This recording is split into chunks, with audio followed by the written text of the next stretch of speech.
Something is rotten in the state of Denmark. அந்த வார்த்தைகள் வந்து பாத்தீங்கன்னா இன்னைக்கு இந்தியாவிலும் பொருந்தக்கூடியதா இருக்குது. இந்திய ஜனநாயகமே அழுகி துர்நாற்றம் வீசக்கூடிய நிலைமைக்கு வந்து போயிருக்குது. தேர்தல் ஆணையம் சோட போயிருக்குது, பிஜேபி சோட போயிருக்குது. தங்களுக்குன்னு தேர்தல் ஆணையத்தை ஒரு அணியாக தங்கள் கட்சிக்குள்ள சேர்த்து கொண்டார்கள். நம்ம தமிழ்நாடு அரசு கிட்ட இருக்க டேட்டா படியே பாத்தீங்கன்னாக்கா புலம்பெயர்ந்த வடமாநில தொழிலாளர்களுடைய எண்ணிக்கை மட்டுமே 78 லட்சத்துல இருந்து 1 கோடி பக்கம் வந்துட்டு இருக்குது.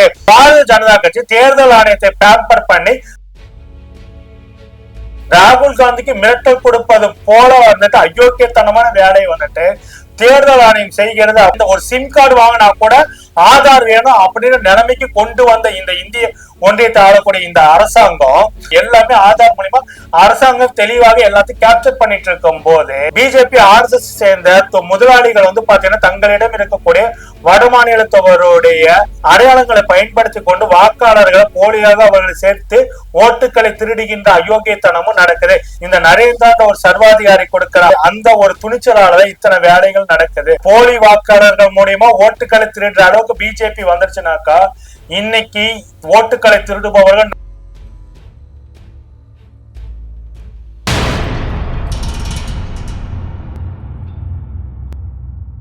மைச்சனை 360 தோழர்களுக்கு வணக்கம். Something is rotten in the state of Denmark. அதாவது டென்மார்க் அரசாங்கத்துல ஏதோ ஒண்ணு அழுகி துர்நாற்றம் வீசுகிறது அப்படின்றது போல ஹாம்லெட் டிராமாவோட வில்லியம் ஷேக்ஸ்பியர் அவர்கள் வந்து சொல்லியிருப்பாங்க.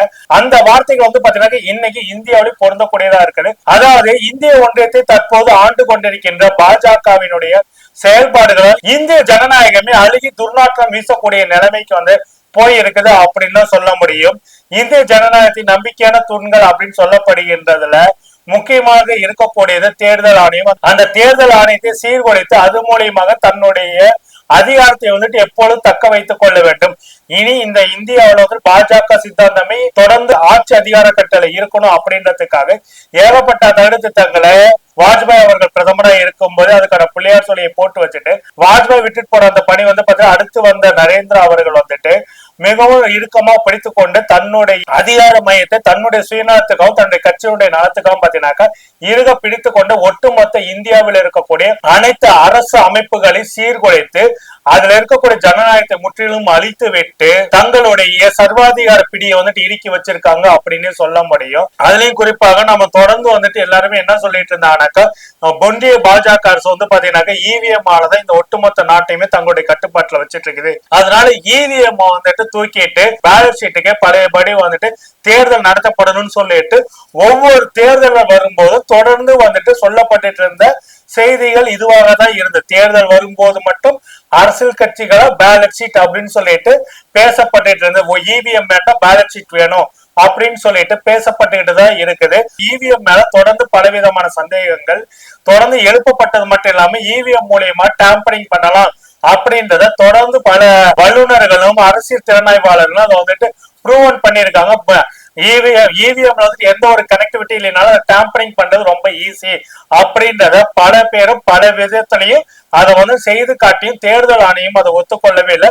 பாஜகவும் அதை வந்து பாத்தீங்கன்னாக்கா முழுக்க முழுக்க அந்த EVM நம்பிட்டு இருக்குது அப்படின்னு சொல்ல எதிர்காலத்துல இந்த EVM ஆணி தங்களால் எந்த ஒரு விஷயம் செய்ய முடியாது அப்படின்னு சூழல் வந்து என்ன பண்றதுனால இப்பொழுது வந்து பாத்தீங்கன்னாக்கா வாக்குகளை திருடுவது, அதாவது பாத்தீங்கன்னாக்கா போலி வாக்காளர்கள் மூலமாக வாக்குகளை திருடுவது அப்படின்ற ஒரு அயோக்கியத்தனத்தை வந்து பண்ணிருக்காங்க. இதை ராகுல் காந்தி அவர்கள் ஒரு தொகுதியை மட்டுமே எடுத்து மகாராஷ்டிரால ஒரு தொகுதி கர்நாடகா ஒரு தொகுதி எடுத்துக்கொண்டு மட்டுமே கிட்டத்தட்ட 1 லட்சம் வாக்கு போலியாக சேர்க்கப்பட்டு அது மூலியமாக பிஜேபி வந்து வெற்றி பெற்றிருக்கிறது மகாராஷ்டிரால. அதான் வந்து பாத்தீங்கன்னாக்கா இந்தியா கூட்டணி வந்துட்டு கருத்து கணிப்புகள் வந்து முழுசா நம்பல அப்படின்னு எடுத்துக்கொண்டாலும் அந்த கருத்து கணிப்புகளுடைய ரிசல்ட்டுக்கு கொஞ்சம் கூட வந்துட்டு பாத்தீங்கன்னாக்க ஏற்பு இல்லாம ஒட்டுமொத்த ரிசல்ட்டுமே மாறி போய் வந்திருக்குது அப்படின்றத வைத்துக்கொண்டு ராகுல் காந்தி தன்னுடைய காங்கிரஸ் கட்சியை சேர்ந்த தன்னுடைய வாலண்டியர்ஸை வைத்துக் கொண்டு கிட்டத்தட்ட ஓராண்டுக்கு மேல இதையெல்லாம் R&D பண்ணி எல்லா தகவலையும் எடுத்து மக்கள்கிட்ட ஊடகங்களை பொதுவெளியில வச்சு தேர்தல் ஆணையம் சோட போயிருக்குது, பிஜேபி சோட போயிருக்குது. என்ன வெளிப்படையா சொன்னாக்கா எல்லா கட்சியிலுமே ஒவ்வொரு அணி இருப்பாங்க இல்லைங்களா. அதான் வந்து பாத்தீங்கன்னாக்கா மருத்துவர் அணி, வழக்கறிஞர்கள் அணி, விவசாய அணி, மாணவர் அணி, இளைஞர் அணின்னு சொல்லிட்டு நிறைய அணிகளை வைத்திருப்பாங்க. அதே போலதான் பிஜேபி இப்ப என்ன பண்ணிருக்காங்கன்னா தங்களுக்குன்னு தேர்தல் ஆணையத்தை ஒரு அணியாக தங்கள் கட்சிக்குள்ள சேர்த்து கொண்டார்கள் அப்படின்ற சந்தேகப்படுற அளவுக்கு தேர்தல் ஆணையத்துடைய செயல்பாடுகள் ரொம்ப மோசமா போயிட்டு இருக்குது. ராகுல் காந்தி ஓப்பனா வந்துட்டு ஒரு ஸ்டேட்மெண்ட் வந்து கொடுத்திருக்காங்க, இவ்வளவு போலி வாக்காளர்கள் இருக்கிறாங்க அப்படின்னாக்க இது வந்து பாத்தீங்கன்னாக்கா அடுத்தடுத்து வரக்கூடிய சட்டமன்ற தேர்தல்களை அந்தந்த மாநிலத்தில் இருக்கக்கூடிய மாநில கட்சிகளுடைய ஸ்திரத்தன்மை கேள்வியாக்கக்கூடிய அளவுக்கு ரொம்ப மோசமான நிலைமையே போயிடும். இப்ப கூட வந்து பாத்தீங்கன்னாக்கா பீகார்ல வந்து கிட்டத்தட்ட 58 லட்சம் வாக்காளர்கள் வந்து நீக்கப்பட்டிருக்கிறாங்க. அது குறைந்தது வந்து அதுல வந்து பெரும்பாலும் பாத்தீங்கன்னாக்கா சிறுபான்மையின மக்களா இருக்காங்க, இஸ்லாமியர்களா இருக்காங்க அப்படின்னு ஒரு பக்கம் இருந்தாலும், அங்க இருந்து வட மாநிலம் இருந்து இங்க புலம்பெயர்ந்து வந்ததுல அதிகமான மக்கள் பீகார்ல இருந்தா தமிழ்நாட்டுக்கு வந்திருக்கிறாங்க அப்படின்ற தகவல்களும் இருக்கும் போது கிட்டத்தட்ட நம்ம தமிழ்நாடு அரசு கிட்ட இருக்க டேட்டா படியே பாத்தீங்கன்னாக்கா புலம்பெயர்ந்த வடமாநில தொழிலாளர்களுடைய எண்ணிக்கை மட்டுமே 78 லட்சத்துல இருந்து 1 கோடி பக்கம் வந்துட்டு இருக்குது. அதனால வந்து பாத்தீங்கன்னாக்கா அவர்களுக்கு இங்க வாக்குரிமை கொடுக்கப்பட்டாக்கா இந்த மண்ணினுடைய அரசியல், இந்த மண்ணினுடைய சித்தாந்த அரசியல் எது என்று தெரியாத அந்த நபர்களால் தேர்ந்தெடுக்கப்படக்கூடிய அவங்களுக்கு எந்த ஒரு அரசியலும் தெரியாம வந்துட்டு இது பண்ணுவாங்க.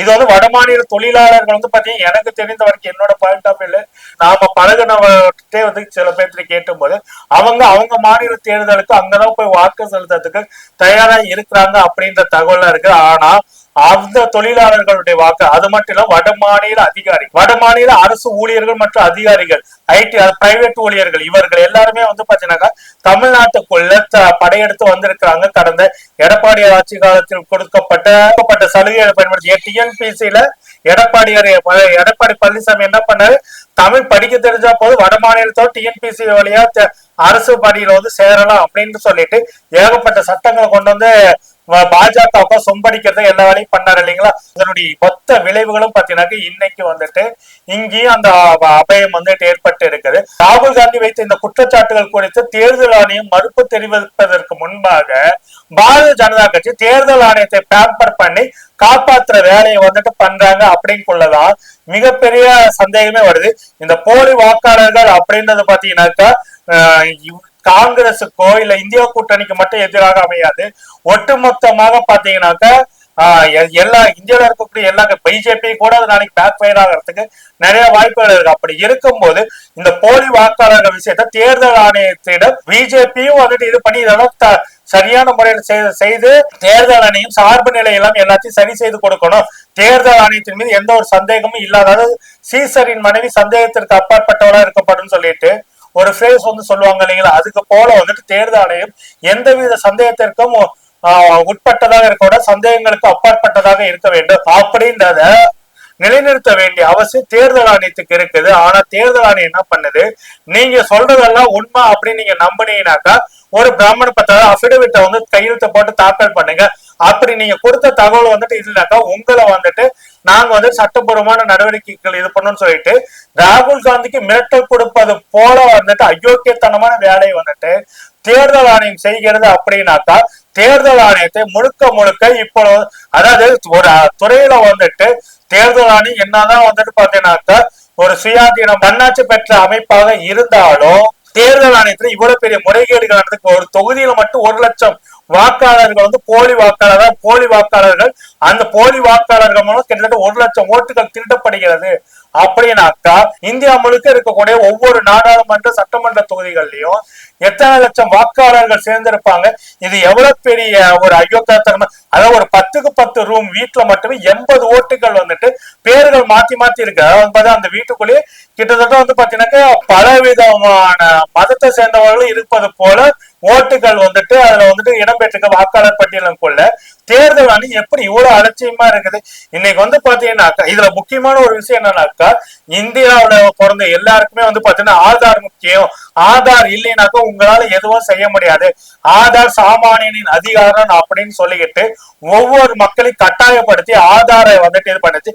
எங்க போனாலும் எந்த ஒரு சிம் கார்டு வாங்கினா கூட ஆதார் வேணும் அப்படின்னு நிலைமைக்கு கொண்டு வந்த இந்த இந்திய ஒன்றியத்தை ஆளக்கூடிய இந்த அரசாங்கம் குறிப்பாக நரேந்திரா பிரதமர் ஆக்கப்பட்டதுக்கு அப்புறமேட்டு நரேந்திரா அவர்கள் பிரதமர் ஆனதுக்கு அப்புறமேட்டு எல்லா திட்டத்துக்கும் ஆதார்னு சொல்லி உயிர் எடுத்தாங்க. அதான் வந்து பாத்தீங்கன்னாக்கா ஒரு காலத்து மன்மோகன் சிங் ஆட்சி காலத்துல ஓட்டர் ஐடி இருந்தா கூட சிம் கார்டு வாங்கிடலாம். ஆனா இன்னைக்கு ஓட்டர் ஐடி கூட சிம் கார்டு வாங்குறதுக்கு முடியாது, ஆதார் கார்டு தான் வேணும்னு சொல்லிட்டு சிம் கார்டு வாங்குறதுக்கு கூட ஆதார், நெட் கனெக்ஷன் வாங்குறதுக்கு ஆதார், எல்லாத்துக்கும் ஆதார் கேட்கிறவங்க இந்த எலெக்ஷன் தேர்தலுக்கு மட்டும் பாத்தீங்கன்னாக்கா ஆதாரம் வந்துட்டு தேர்தல் விஷயத்துல மட்டும் பாத்தீங்கன்னா வாக்காளர் பட்டியல் சேர்வதற்கு ஆதார் வந்துட்டு முக்கியமாக இல்லை, மேண்டேட்டரி இல்லை அப்படின்ற மாதிரி தேர்தல் ஆணையம் சொல்வதனுடைய நோக்கம் என்ன?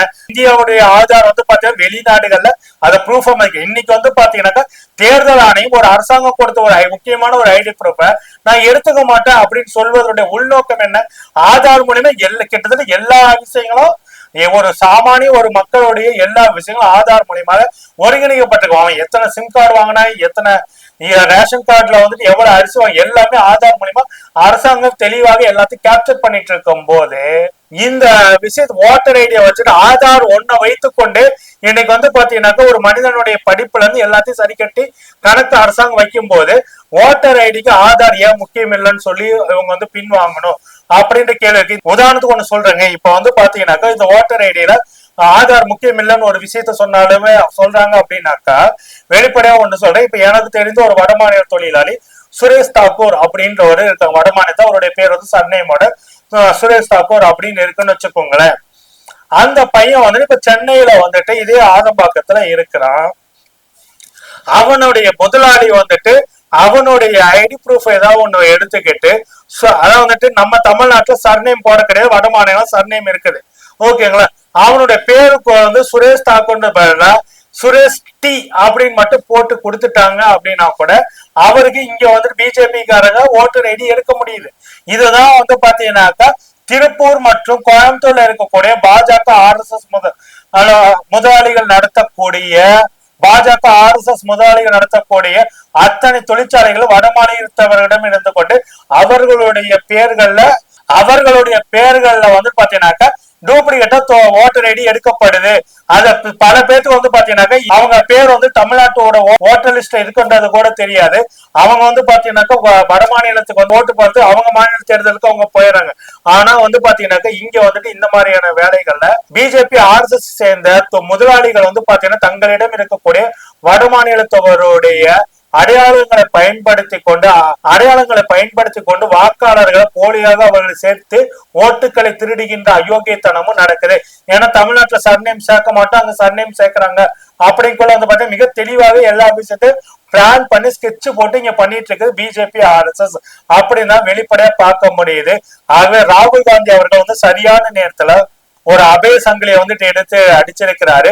இதுக்கு மேலே தேர்தல் ஆணையம் வந்து பாத்தீங்கன்னா இந்த தவறு நடந்துச்சு, இந்த தவறை திருத்திக் கொள்கிறோம்னு சொல்லிட்டு முன் வராம ராகுல் காந்தி அவர்களை சிக்க வைக்கிறதுக்கான அனைத்து விதமான அயோக்கியத்தன வேலைகளும் செய்து கொண்டிருக்கிறது. முழுக்க இதுக்கு பிஜேபியோட சப்போர்ட். ஏன்னா ஒரு எல்லாம் ஒட்டுமொத்தமா தேர்தல் ஆணைய தலைவர் எல்லாருமே பாத்தீங்கன்னாக்கா பிஜேபி RSS உடைய சார்பு நிலை உடையவர்களா இருக்கிறாங்க. அப்படிங்குள்ள வந்து பாத்தீங்கன்னாக்கா இங்க எதிர்கட்சிகள் வைக்கக்கூடிய ஒன்றான்னு சொன்னாக்கா இந்தியாவினுடைய எதிர்கட்சி தலைவர்ன்றது பாத்தீங்கன்னா கிட்டத்தட்ட ஒரு பிரதமர் பதவிக்கு அடுத்த நிலையில இருக்கக்கூடிய ஒரு பதவி. அதுக்கு கூட வந்து பாத்தீங்கன்னாக்கா அவருடைய கருத்துக்கு கூட வந்துட்டு நாங்க வந்துட்டு இது பதில் சொல்ல மாட்டோம் அப்படின்னு சொல்லிட்டு தேர்தல் ஆணையம் ஆணவ போக்கோடு செயல்படுவதெல்லாம் இந்த நரேந்திரா ஒரு சர்வாதிகாரி கொடுக்கிற அந்த ஒரு துணிச்சலால இத்தனை வேலைகள் நடக்குது அப்படின்றத பார்க்க முடியுது. என்ன நடக்கிறது என்பது குறித்து பொறுத்திருந்து பார்ப்போம் தோழர்களே.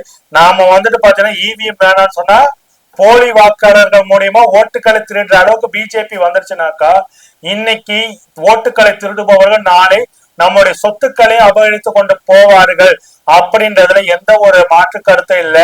ஆகவே சிந்தித்து செயல்பட வேண்டிய அவசியம் இருக்குது. வரப்போகின்ற தேர்தல் பாஜக அதிமுக மற்றும் பாஜக கூட்டணியை வந்துட்டு தோற்கடிப்பது மட்டும் இல்ல, பாஜகவினுடைய B team C team D டீம்னு வரக்கூடிய அனைவர்களையும் மண்ணை கவ வைக்க வேண்டிய அவசியம் இருக்கின்றத சொல்லிக் கொள்கிறோம் தோழர்களை. என்ன நடக்குது என்பது குறித்து பொறுத்திருந்து பார்ப்போம். நன்றி, வணக்கம். எங்க மாவட்டத்துல ஆரம்பிச்சு இது டயலாக் வச்சிருக்காங்க, போறவன் போட்டோம் வெளியேறுங்க. யார் அப்ப மூட்டு கட்சி இது? வைகோ சொன்னது தொண்டர்களால் உருவாக்கப்பட்ட கட்சி, எங்களை வெளில போன்னு சொல்றான். கட்சி நடத்த நினைக்கிற யாரும் கட்சி விட்டு வெளில போக சொல்ல மாட்டான். கட்சி நடத்த நினைக்கிற யாரும் கட்சி விட்டு யாரும் வெளில போன்னு சொல்ல மாட்டான். ஒருத்தர் எப்படி கொண்டு வர்றதுன்னு தான் பார்ப்போம். சரியா? அப்போ தலைவர் வைகோ இந்த மாதிரி இருக்கிற நபர்களுடைய பேச்செல்லாம் கேட்கிறார் அப்படிங்கறத விட இங்க சம்திங் வாஸ் டிசைடட்.